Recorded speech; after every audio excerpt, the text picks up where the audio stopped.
when you transitioned to mandolin, what was that because the fingering is similar? Yeah, tunes similar. My dad actually got me a my first mandolin in high school, and I just never picked it up.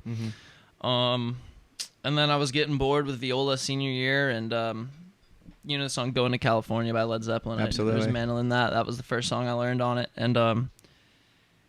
and after that, I was like, this is just pretty cool. And it was just, bringing the viola to the jam session is just, it's not very fun. Unless it's a jam session where, like, I'm ready to bring that to the table. But if you got some guys on guitar and stuff, it's like, I liked being able to, because on a violin viola, similar to a saxophone, you're either quiet or you're ripping a solo, and then you're quiet again. Right. My favorite part of playing with other musicians is all the stuff in between, like the comping and, bouncing off of each other. Cheers, man. And so the mandolin, I found I could do that so much more. Mandolin's an instrument that's perfect for that, you know, playing in between the lines and complimenting other people. And 100%.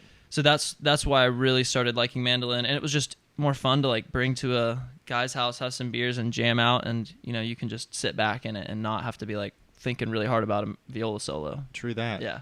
So, when you got into mandolin, who was some influences that kind of pushed you to get to where you are now? Yeah, I mean, I actually, I always say I did everything backwards. Like, the way I got into jazz, I started listening to Ornette Coleman first, which is like free jazz, just like mayhem, noisy.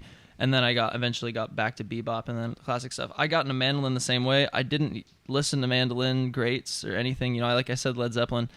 I was just listening to other music and trying to play that on mandolin. And it was a while before I really got into mandolinists. Now I love them all. And my big ones are like Mike Marshall, of course, Chris Thile. The best. The Hamilton de Holanda, who's I showed you earlier today, playing like 10-string bandolin. Because I relate to that because I play the 5-string. Right. So similar vibes. Yeah. So those are my big three, I would say. And you have quite the arsenal of mandolins now. I assume fiddles too, but like I love you. I know you have that wall at your place, and you have all of them on display. Yeah. So you've got and just if I'm wrong, tell me. You got a Gibson F9. Yep. Master built. Yeah. Those are fire. We recorded some of the Sickert Hollow mandolin parts with one of those.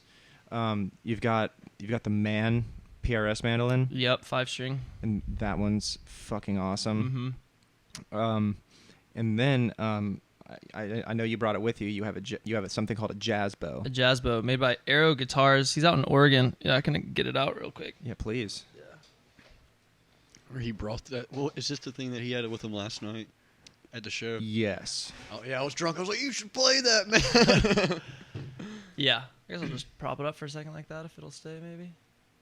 Yeah, so there is the jazz bow. I love this instrument because it's both. It's got 2 custom humbuckers in it, and I have F-hole plugs that I can play it electrically and sound, it screams. Like imagine Trey Anastasio's guitar. Yeah. Like feedback zone. So that thing's all the way hollow. Yeah, all the way hollow. Sick. So it's touchy, of course. But then also it sounds great acoustically, and it's just got everything I want in a mandolin. And it was a 4-year process before I found what I wanted in a mandolin. Wow. I liked the 4-string sound, and I've even gotten more into that. Like I said, I did things backwards. I'm now I'm going backwards, getting much more into the traditional 4-string or 8-string sound. But I knew I'm a big believer in the 5 strings opening up the instrument. And I'm working on in the early stages of a book, kind of explaining that and going over like the harmonic capabilities of mandolin.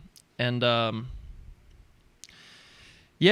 just it took me a while to really find the one that I dug and find one. I'm still looking, and I'm still custom ordering instruments. And the hard part about doing this and being in love with this like weird style of instrument is that there's no Guitar Center or music store I can go into and try them out. Right. So I find builders that I put my faith into and communicate with, but it's amazing when I get it. It's like you have no idea what to expect, but it's going to be good because you trusted the builder. Absolutely. Yeah. And so this guy's Arrow Guitars, his little A up there.